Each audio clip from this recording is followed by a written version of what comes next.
Hello, thank you for tuning into Kind of Fake News. Where we don't take. I'm so sorry. Good.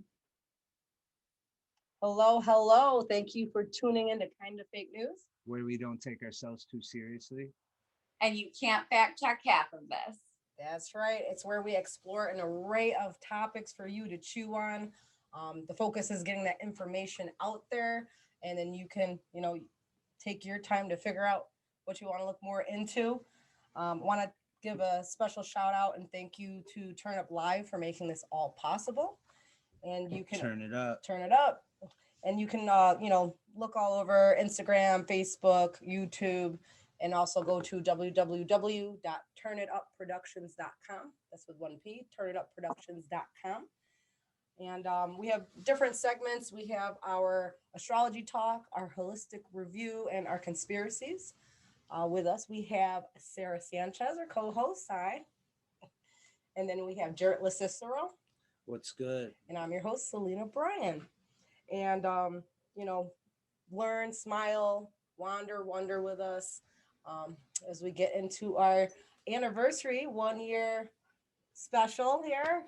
Yeah, this is our 12th episode of Kind 12. of Fake News. Yes. So thank you for subscribing and keeping up with us and sharing with us the things that you guys want to hear. And we'll always have some new stuff coming out for you guys. Yeah, and as we go on, we'll get even if we're a little late. So we'll get it kicked off with our astrology talk with Sara. Awesome. Okay. So I'm mostly going to touch on the retrograde and the new moon and the full moon. The astrology for this month. I want to know June.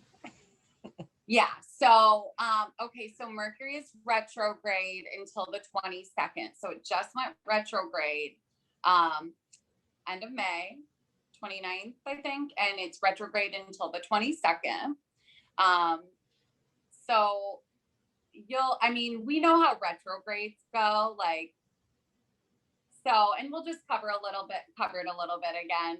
But it's like it messes with communication, electronics, that's the time where you might forget what you need for work or just have issues with little things like that. Always during a retrograde, try not to make any huge commitments during that time, sign any big contracts, anything like that, come into new partnerships. Not a great time for those things. Also, Mercury retrograde is there's a lot of focus on closing out old stuff, revisiting things to get closure. So you might have exes or people from your past pop up. It's not necessarily a bad thing. It might be something that you need closure on or just to revisit for some reason. There's always a purpose for everything, I like to say. So, I've definitely been noticing the retrograde since it started. That's for sure. In every way. When did the retrograde start? May 29th. But you can kind of feel those things a little bit leading up to it. And before that, I immediately started having computer problems and stuff at work pop up right before that. And then just in a lot of ways, with the retrograde popping up.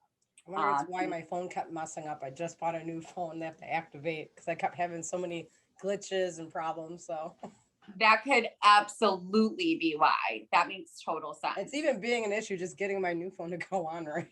To transfer everything. Yup. So I'm great. Yeah. Even over for the past couple of days, I've had problems with my phone and other pieces of technology, but I wasn't aware that there was a retrograde happening that would interfere with that, or that's what's common with retrograde. Right. Yeah. Right. That the retrograde can cause that kind of stuff. So, but it goes direct on the 22nd, which it really is. So towards the end of the month, things really kind of start to clear up and get more positive so that brings me to the next thing that I want to touch on is that on June 10th, there is a new moon solar eclipse. like same time, right? New moon, solar eclipse. So solar eclipses are really like a lot about transformation and things like that. Just transformative periods in time in our lives.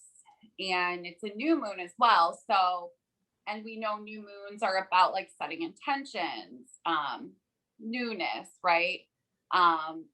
So basically this new with the solar eclipse, it just basically means that this new moon is like the energy is like supercharged. So anything that sort of transpires around this period in time, the energies will have a much longer impact and effect on your life. So it's just like stronger energy overall. Now, okay, so it's kind of influenced, the fixed stars that it's influenced by have a tendency toward like recklessness, treachery, belligerence. So it's crazy. kind of It's fucking crazy. So it's kind of has those undertones, but as we said, though they're periods of transformation. So there might be some like shitty shit, right? Like it might kind of suck. It might not though. I mean, that's just kind of the energy that things like that might come up, but we always know that when things come up like that, it comes up for a reason. Always use, things that piss you off or whatever, as a time to heal old wounds, grow, right? You can always look at ways to grow or what is this trying to teach me, right? I just always set the intention during everything, that me and all my loved ones will be safe, safe and learning the lessons that we need to learn and whatever, learn them gently and gracefully and everything like that. Is there ever a positive to a retrograde period? I mean, yeah, it's really in how you perceive it, right? So if something comes up for closure, something that you needed closure on, it doesn't always have to be like relationships or things, but just if you revisit something, that can be a really good thing, right? Like ending a chapter. Yeah. Emotionally, probably. Like if there's someone you still like wondered what if, and then you get back in contact with them, and then maybe something bad happens, you remember, oh, that's why I don't want to be with that person. Yeah, that's why. Oh yeah, that's thanks why for like universe for checking back in with me. That's why you piss me off. Right? Yeah, for sure. So like, and even just it's the same way in friendships too, right? Like maybe if there's a friend that kind of fell off and you start hanging out more and you realize, oh, this is why we drifted apart, so it can be, everything is how you perceive it, right? It really depends. Do you look at challenges in your life as, like dreadful and annoying, or do you look at it as like an opportunity to grow and get better and like conquer that challenge, right? Like how much can I learn emotionally? How much can I grow, right? When I sort of have switched into that perception about things, the growth is unlimited. You can learn from just daily life, things that piss you off, or if you're having a bad day or nothing seems to be going right, you're like, this is an opportunity to learn patience or understanding, or an opportunity to give myself grace, so it's really how you perceive it. With the electronics all messing up, I don't know. I guess it's not really there's no positive to that one. Well, lately, throughout like the past like days, weeks, actually, I've been seeing all sorts of types of crazy stuff in the sky. Actually, I've been watching the sky constantly, and I've always watched the sky throughout my life, but throughout the past couple of weeks, the sky's really been active, and things I haven't seen before. Well, it was just a couple of weeks ago. I'm driving and I'm looking in the sky and I see like these three circles, like on one on top of the other. And I'm like looking real hard. And if you weren't looking exactly in that part of the sky, like you wouldn't see it. But I'm looking at it, and the way that they're moving is odd. And then I realize that they're not moving at the same exact pace because they end up not being exactly the same, distance apart from each other, like white balls or whatever. And I keep in my head, I'm like, those aren't balloons. It's definitely not an airplane. So I had two other people in the car with me, and I'm like, do you see that? I'm like, do you see that right there? And everyone's like, I don't see anything. I don't see anything. I'm like you gotta look really hard in the sky because it's in the distance. Like I thought I was going crazy because everyone kept saying, I don't see what you see. And I'm like, I need someone to see this so I know I'm not crazy. And finally, one person in the car was like, oh, I see it there. Like, I'm so happy I'm not crazy. Yeah. And then that person's like, that looks crazy. Something like that, you immediately think, am I fucking hallucinating? Right. Is this real? So I had them keep looking, and I kept annoying them until someone saw it, because I'm like, I'm not going down as the crazy one right here. Yeah, exactly. And you're like, I'm going to fucking sleep tonight. Don't play with me. And then like the way, and then they started to disappear, and like we couldn't figure out like the way it was moving. Like I don't know. Some people say I'm like glad someone saw it though, because they can like back me up. Like, yeah, that was some weird stuff that I just saw in the sky. I could give you a list of shit that I've seen in the sky throughout the past. Oh my goodness. A literal list. They say sometimes that the aliens, they're here, they, protect us, or that some of them do anyways. And they kind of like prep and prime us for contact. So, lately they've been seeing a lot more like underwater sightings. Like submarines will catch things in their radar that is like weird shapes or moving beside them oddly that don't make any sense. You know what I mean? There's been a lot more underwater ocean stuff going on. Yeah, a lot of those UFOs we covered on previous episodes of this podcast were all like underwater UFOs, close water contact UFOs. Yeah. So So if you haven't been hearing about this stuff, go ahead, look into it, research it. Sometimes it's not going to be like right on the news. You got to dig for some of this stuff. Yeah. Yeah. And isn't it so interesting how literally UFO sightings aren't even something that like makes like national news? It's just, you might see it here or there. The only thing that made really big news is when, they decided to release the fact that they are admitting that there are UFOs. They're not admitting that there's aliens, but they're admitting that there are unidentified flying objects that they can't account for.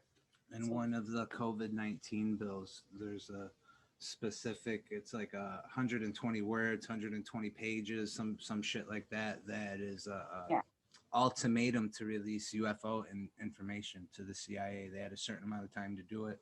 I don't think anything's came across the news as far as like an abundant amount of stuff being released, but check that out. Yeah, and then there was that like, what was it, like 26 pages that was released by the CIA, like of documents about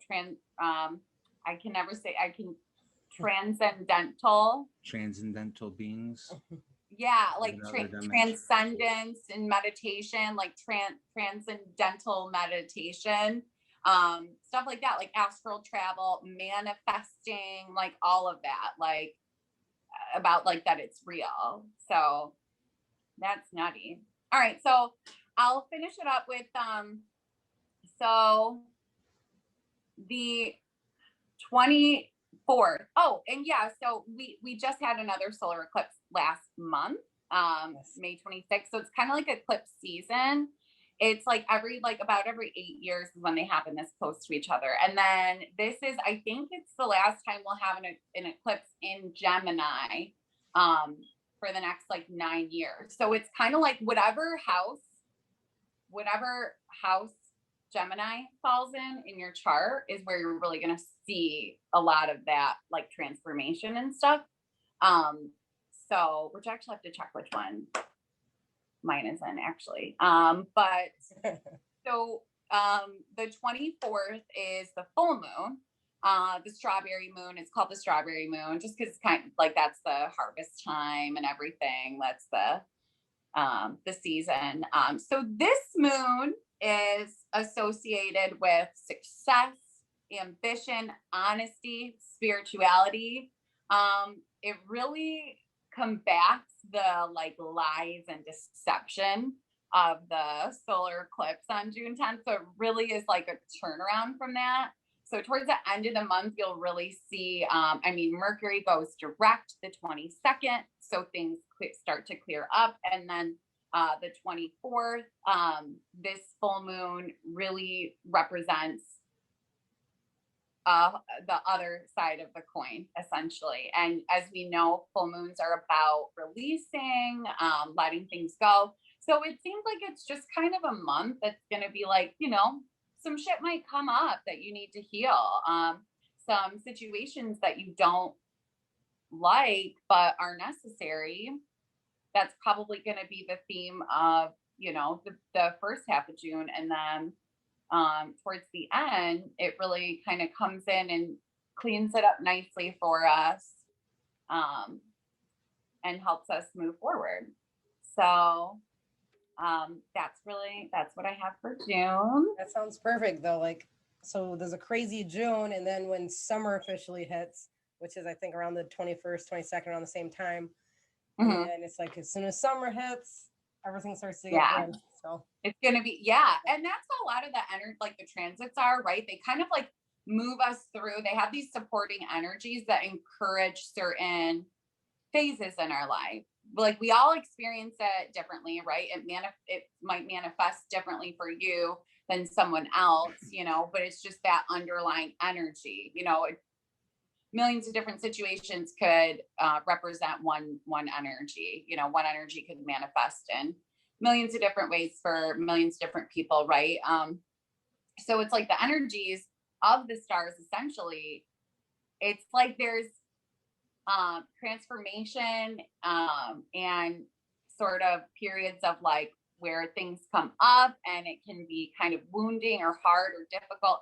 And then you'll see some other energies come in that really help you process and heal and grow from those things, right? So it's like kind of like difficult things, challenges come, and then the energy, the supporting energy to help grow from those challenges, learn, move forward comes. So it's kind of, it goes like, it has its phases and its cycles. Sounds perfect. Well, just like us women. Right. Perfect. Yep. Well, thank you for traveling us through June, so everyone knows what to look out for. Then we're going to switch on over to the holistic review. So I'm going to talk about today is Flouride. You've heard of Flouride before, right? Yeah. So it's probably in the excited to see. So it's commonly, he said it's probably in a cigarette. Oh yeah. You hear about commonly being in toothpaste and mouthwashes, and it's supposed to help prevent tooth decay and cavities and so on and so forth. It's also not as commonly known, but it is added into the water supply, many water supplies. We started adding it back in like the 1940s, and about 70% of the US has like fluoride in the water.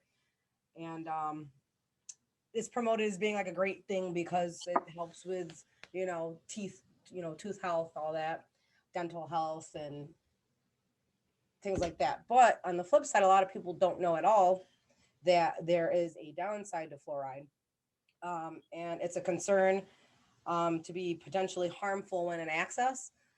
There are even, countries like a lot of European countries don't even put it in the water at all. And then here in America, where it's just, you want toothpaste with fluoride. So definitely look for, there's fluoride-free options for toothpaste for a reason because of this. Yep. Charcoal. Yeah, when you burn charcoal, you're getting fluoride in the air. It can occur naturally in things like plants and soils, rocks, fresh and seawater, and as well as some foods that like absorb it from the water and the soil. So it can be naturally occurring. And just to read off some of the issues that too much fluoride can do, if you have it in excess, it can cause dental fluorosis, which will be like teeth stains or white spots, skeletal fluorosis, and that is a bone disease that messes with your bone structure. Bone cancer, it's called osteosarcoma. which is typically you'll find it in like younger males. It becoming a problem in younger kids with a lot of fluoride. It's been affecting a lot, but mostly male children, Hmm. which can cause like bone fractures, weak bones, things like that. And there were some studies I looked up in areas that had high concentration of fluoride in the water versus areas that don't have fluoride in the water. And the group study that had the higher amounts of fluoride have lower IQs. So of course, a lot of these negative reviews, a lot of people try to say, "Oh, that's inaccurate information," but they've already been doing studies on it because so many people have concerns of it. So I kind of looked up different amounts for the fluoride. So Mhm. ppm means parts per million. So major countries' water supplies that have fluoride is usually zero point 0.7 ppm. Uh, Groundwater is typically 0.02 ppm. The countries that in their groundwater have high concentrations of fluoride are like China and India, which has 8 ppm, which is really high, which is why they have a lot of the issues from the fluoride. Um, you can get fluoride supplements if you're deficient. And then there's, like I said, foods that absorb fluoride from the water, like types of like tea leaves and things like that. But like I said, Europe and many countries decided that there are too many safety concerns. So I feel like if European countries are looking at this and not allowing it, why doesn't the U.S. take more of a stance, at least with educating people and not just saying, "Hey, you want fluoride toothpaste?" Right. Because they're So, probably putting fluoride so in the you were bottled saying, water, in the water supply, Mhm. all sorts of oh, even in the unnecessary bottled spaces. water? Yeah, I imagine it's more than likely you'd have to go really out of your way to find some Water that natural doesn't natural. have it. Yeah. Right.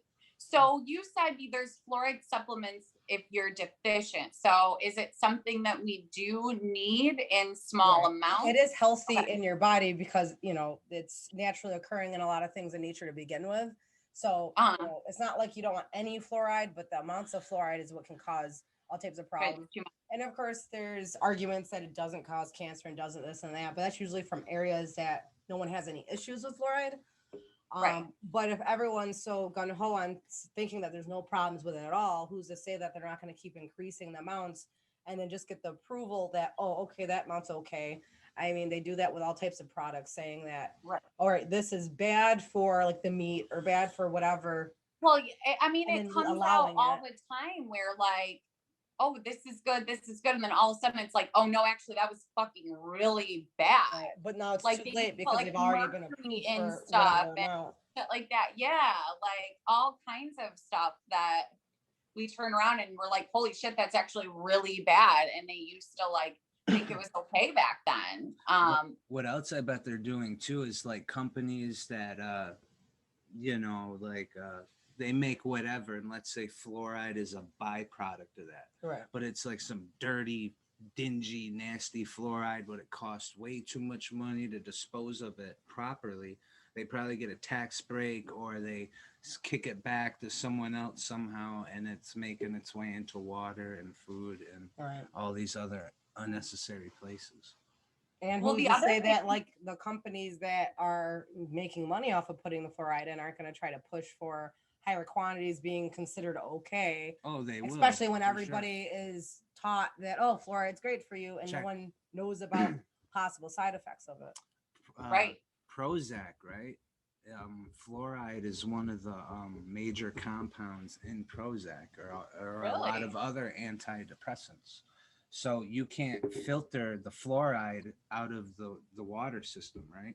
Because it's meant to be in the water system. So if these medications, are along the same chemical compounds as those, they don't get filtered out of the water. So we're drinking water in the sense taking other people's medicines at the same time. Oh, geez. Right. And why like manufacture something that may have a potential health risk when there's tons of other things that you can do? There's always alternatives to anything, but you're going to keep seeing it because somebody's making money off of it. People way back before like regular toothpaste, you would just use like something like baking soda and coconut oil and brush your teeth with that. And then there's tons of all the alternatives. You can always find fluoride free toothpaste like brands like Hello, Jason and Tom's, you can find like the fluoride free versions. And Yep. what got me interested in it is when I'm, shopping on the shelves, I'm like, well, do I see all these like more holistic organic brands having fluoride free if supposedly I've always been taught that fluoride's good for you, which made me want to look further into it. And that's why I found all these studies of countries that don't use fluoride in the water or toothpaste or mouthwash. Yeah. And well, the other thing that people say is fluoride calcifies your pineal gland, your third eye. Yeah, so it essentially calcifies it and it like shuts it down from working. So our pineal gland, right, our third eye, that's our intuition, I guess you could say like our natural given psychic abilities, right? Like they always say like a woman's intuition, a mother's intuition, like that's a fucking real thing. Right. And it makes a difference what you eat and what you consume that either nurture and nourish that or really kind of shut it down. But that's kind of our connection. And it's like, it's really important, it's really important to have that intuition and that connection. And it kind of, so there's those like conspiracy theories and stuff that like they do it intentionally to keep people controlled, docile and just especially under it's like control. Can lower your IQ, make you docile, have bone issues, you become dependent on, they're just telling me what to do, I'm going to do it. It makes it easier to control. Everything you want to do to a group of people, you would want to control, lower their IQ, make them weak, mess with reproductive systems, motivations, just on any level. It's just the other way to keep you in a box if you're looking at it from the conspiracy sense. But I don't see any reason why to have so much fluoride in my water. Right. And there's also other ways to try to prevent cavities and tooth decay and things like that. Just like, minerals, for example, like probiotics. You could also reduce starchy foods, the intake of starches and sugars, drinking more water, even doing vitamins D, C, K, A, or potassium, which is found in bananas, all good for your teeth. There's different type of probiotics that you would want to use. There's certain strains that naturally already occur in your mouth. So instead of introducing a new bacteria, you would just be replacing the good bacteria that you already have. So you can always look up a list of those specific probiotics that are good for your mouth health. One of them is called Salivarius. And there's a few other different strains too, but you can find the probiotics in like yogurts and different supplements as well. And of course, water. I mean, that helps everything in your body, but that will help the bone health and teeth health. Mineral wise, like calcium, like when I say drink milk, it helps your teeth. It does. And finding calcium supplements as well. All these things can be used for your teeth health. So if you use less fluoride products, you can always just supplement with any one of those holistic supplements. I'm glad you consult with your doctor. Oh, geez. He's like, I'm a doctor. I've been a doctor for a while. But that kind of wraps up. He's like, for a while in my house, you guys. It just flew across the screen too. I know. Oh my god. No. Yes. No. Oh, you remember during the I'll kill it. And Pence had like that fly on his head, and no one told him nothing about it. Sarah, stop pulling a Pence. Oh my gosh! Did you see it attacked me? It flew by the screen a few times before it attacked you. Before it attacked me. I thought I saw it. I was just like so into what you were saying. I thought I saw something, but it's because I have this huge ring light. So it attracts everything.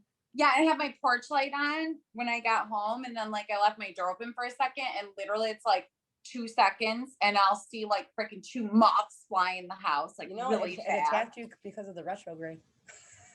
Yeah. Yeah.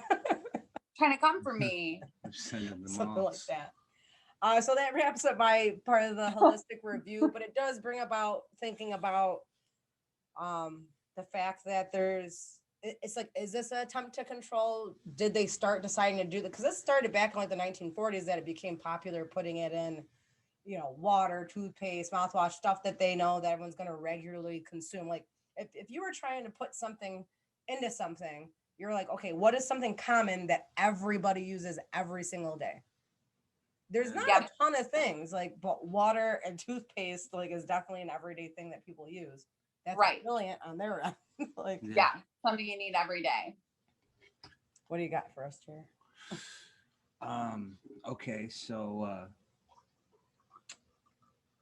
talking about fluoride, there was a piece of legislation, back in the day, not too long ago, in like '94, it was passed. It's been up for debate a couple of times. You can find old C-SPAN videos about it, but it's called Codex Alimentarius, and this is the legislation that allows for the fluoride to be in the water and what levels and what's harmful and what's not harmful, and all the other rules and regulations for how all the other foods, and beverages are handled throughout the country.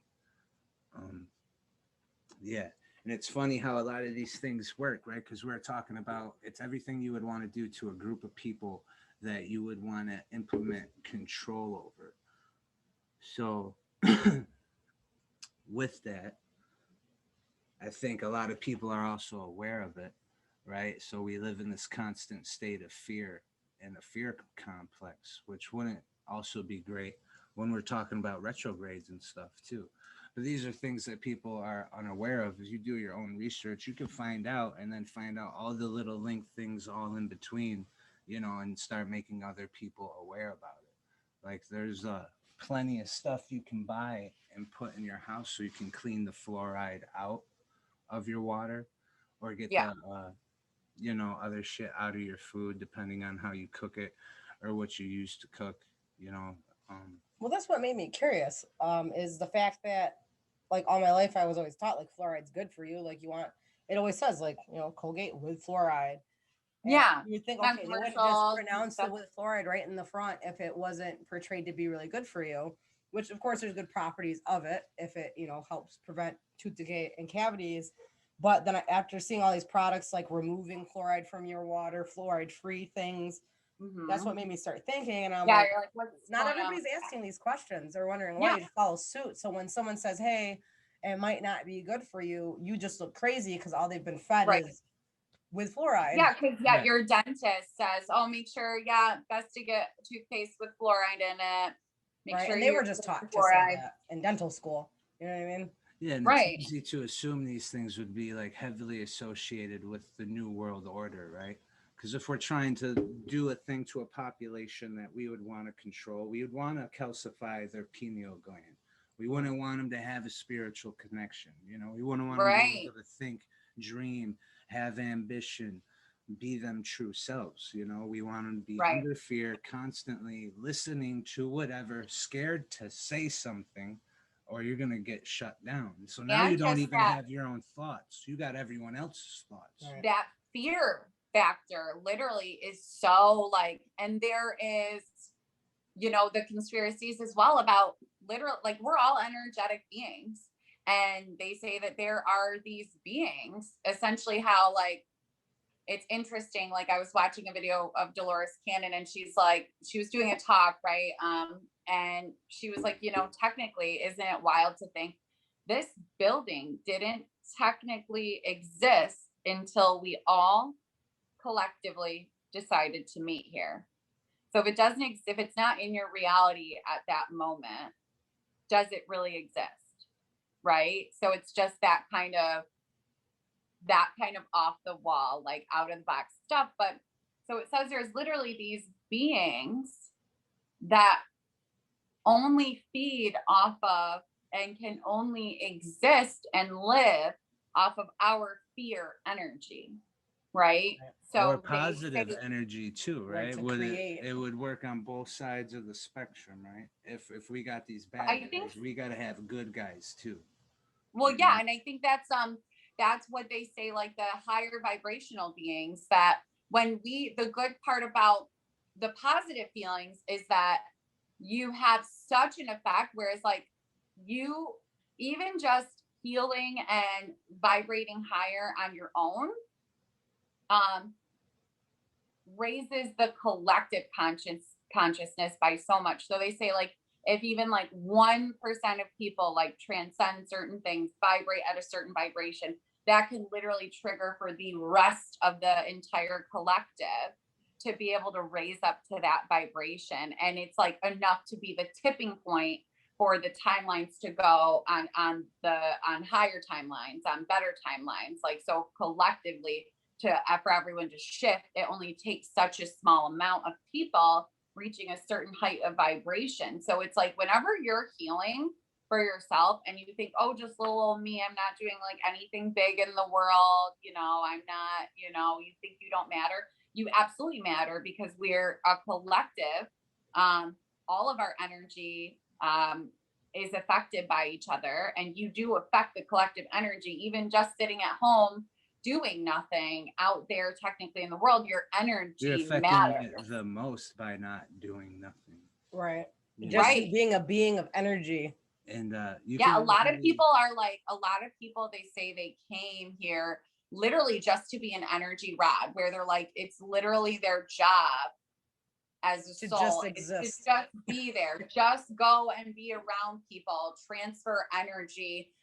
You're essentially a lightning rod, channeling like higher vibrational energy onto the earth, and all you have to do is just exist. And there's people who are like really good at transmuting energies, right? So they're like alchemists. It's essentially alchemy, where you take a negative vibration, right? No energy can be destroyed, just transformed, and you transform that negative energy into something positive, right? So like when you heal, when you change your perception, when you accept, have compassion, forgive, and those things, that's literally like an alchemy of the energy, right? It's literally the energy.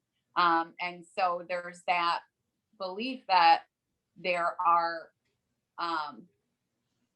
malevolent energies that grow and feed off of and only exist because of our fear energy. So all these things that pop up to make us scared, if you think about it, it's really the goal is, whether it's this or that, is to just make us scared, just to get us to feel that energy, to be in that state of being. I feel like I know these things intuitively. Do you guys feel like you know intuitively that you're supposed to be good, and the good leads to the better of the collective, and there's a next step, a next timeline, another place, a heaven? You feel like those things are intuitively true, right? So Right. Wouldn't you feel like all people have that kind of feeling, that natural just thought, like, to do the right thing, to be good, to express and put out the best vibe? So why Well, I isn't think this that depends on your But pineal not everybody gland thinks too. like that. Some right? people And why Some not? people are a lot It's- more well, disconnected. we are affected by our environment as well. So So- you might start off like that, but the world beats you down so much that you get a case of the fuckets, and you're just like, if things are gonna be negative for me, I'm just gonna spread negativity. And if I'm gonna be miserable, they say misery loves company. Right. And Right. that's infectious just as well as positivity. They've done studies on just the picture of a smile can change your energy just from looking at it. You can be in a bad day and see someone smile at you, and it can switch your day around. Something as small as that, just the reminder of happiness. Yep. Something interesting too that they did a study on. So on Gaia, if you like, it's called The Power of the Heart, I think. So it's a series just all about that, the energy of the heart and the chakra and things like that. And they did a study where they would show slides, like all of a sudden, right? It would either be like something negative or sad or gruesome or really happy or really nice. The heart would react like a millisecond or something before you actually saw the picture. So it was kind of like proof that the heart intuitively knows and starts to respond to something before it technically happens. Isn't that wild? Right. Without the brain confirming it. Right. Right. And Without if these before things you aren't, actually see it. are intuitively true, and positivity is the key that unlocks everything. I can only think that there's a conspiracy against it, so we do not know about it, because we're talking about hundreds of years, millions of people. Great minds have figured this out and have had these conversations, but there's no collective, there's no church, there's no school, there's nowhere you can go, there's not a book you can read, there's none of that to figure out how to tap into the higher level until it happens to you and you figure out how to do it for yourself. Well, if you There's think about no it, there's roadmap probably people for it. who've tapped into it, and because of that, that's a version of power. So there's people out there that decided to use that to control. So if there's a fewer amount of people that have access to this information and you don't want it to become a massive thing, you use it at the top instead and use that to know how to control. Like, for example, with media, there was a study where they bring in a group of people into a theater and they show all these images of accidents happening. And, you know, it's like a crane with a man in it falls off the cliff, it goes tumbling down, and then a car, you know, just misses like a biker, like crazy stuff, and everyone's like, oh no. And, you know, everyone rates it afterwards. And then they bring in a whole new group of people, show the same exact videos, but do a laugh track over it. So they play like the music, like, and then then the crane falls over the man in it, and then it's like ha ha ha ha, and then like they do all these laugh tracks, and then everyone in the theater is laughing, like they're watching Impractical Jokesters or something like that. And then afterwards, like they interview with all the same questions, like all these positive reviews, like, oh, that's messed up what happened to that guy, but that was so funny. Like, sometimes you just gotta laugh about these things. Completely different reactions just because of the things that were overlaid over this video footage. And that just goes to show how media, images, and different ways of putting a perspective on something can control how they decide to make you feel about it. Yeah. Well, also, that's a really good point on sound, right? Sound is vibration, and there are certain sounds that vibrate at a certain frequency. So frequencies and sounds have such an effect on us. Like if you look at, so the movie Celina, for example, where they say they have the one song, I can't remember which one it is, but it has it happens to have a frequency that can cause aggression. It's literally frequency. And then people would like break out in fights or act like crazier during that song. They've done terrorist attacks with sounds on embassies in other countries and stuff. And not only that, it said that frequency is what we're actually made of, that our atoms are light that's just vibrating so quickly. And in fact, it's sound that can be interpreted. When you put positive sounds through water molecules, you'll get snowflakes. Put negative ones through them, you get these weird swirls of chaotic messes. So why isn't there like a branch in the government that's dedicated to trying to make everyone happy and positive? Or to try to use it for control. Like there's songs where there's a specific note that they believe can like mesmerize people, and they say that this specific note is used a lot in pop music and things like that. They give an example of it when I looked it up, when the Justin Bieber songs, like the what do you mean? That high pitched noise is actually, it's him singing, but they just take the tones and they make it super high pitch, and it's like this whistle sound in the background overlaid, and it's supposed to make it like addictive to want to hear it. But these songs, they go through a whole bunch of different processes. So the basic beats laid down, he does his vocal parts over it, and then it gets sent to different person to lay over like another set of sounds and another person, and then there was the one person that just made that sound, that was his only job. He added that, making Bieber's voice to make that noise that's in the background, that whistling sound, and that was his only job. That was like the last step of the process, and they laid that into the song. And that exact tone is in tons of like pop songs that have been throughout the last decade. And that's why when you hear that song, even if you don't like the song, it's like subconsciously, it's like addictive to hear it. Yeah. Yeah, Pink Floyd actually did a lot of cool, crazy stuff with their music, messing with sounds and soundscape to find those specific pitches you can't hear, but you hear them, and they're just, soothing and and that's it. Just goes to show about how we are vibrational beings, and sound affects us. If you think like that's literally another way that they could try to control us or liberate us, essentially, is by sounds like that and stuff. And you can literally listen to certain frequencies like binaural beats at a certain hertz, listen to stuff that it's good for certain things, like certain ones are good for heart healing, good for healing in general, or things like that. So they have different sounds that you can play for all kinds of different stuff. Yeah, like they have ones like healing addictions. Yeah, healing heartbreak or addictions. Or so in other words, there's tones that can be used positively and negatively. Exactly. Which just like the each end of the spectrum. That makes me think of, I like to always like bring it to something biblical. Like if you think of the devil, he's a fallen angel from heaven, and his role in heaven was the music maker of heaven. And he was the one that ended up being the one who rebelled and ended up being the fallen angel sent down, fallen to earth. And it's just kind of funny when I think about how much music affects people, and that was what his job was. Lucifer's job was in heaven as an angel. In the book of right. And isn't it crazy how it literally songs can affect your entire mood? Like if you're like in a really good mood and like kind of like a slower sad song comes on, you're like, no.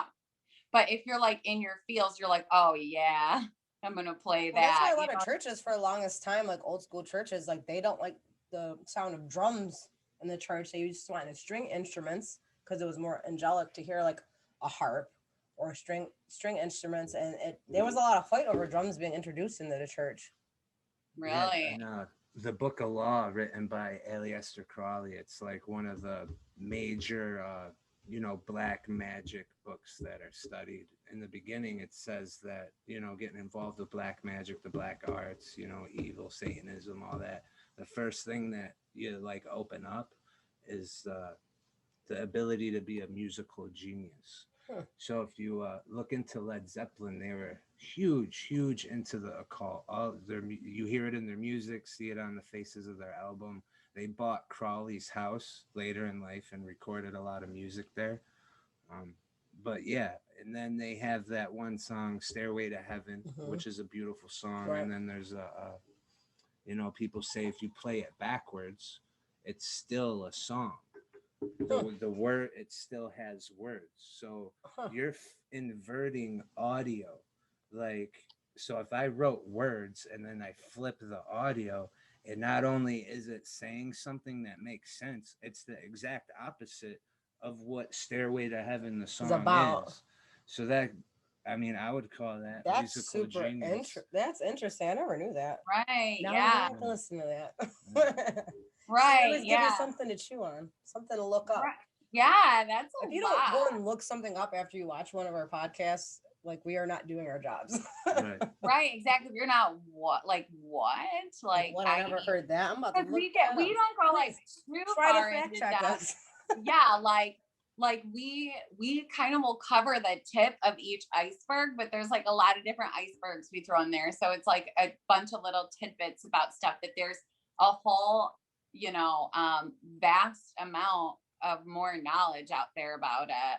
Right. So if we've like sparked your interest, if you're like, there's no way what they're saying is true, and we spark your interest and you go to look it up, even if we end up being wrong about some stuff, we just created that provoking thought for you to become a person who challenges and questions and looks for some answers and learns more. Yeah. And wonder. Yeah, motivate others. Motivate others. Spread information. And again, we'd like to thank Turn It Up Live for making this all possible. Turn it up. Turn it up. Find us, hit the like button, subscribe, share it with your friends, and let's keep the word moving out there. Thank you, everyone, for joining us. Peace. Bye. Kind of fake news.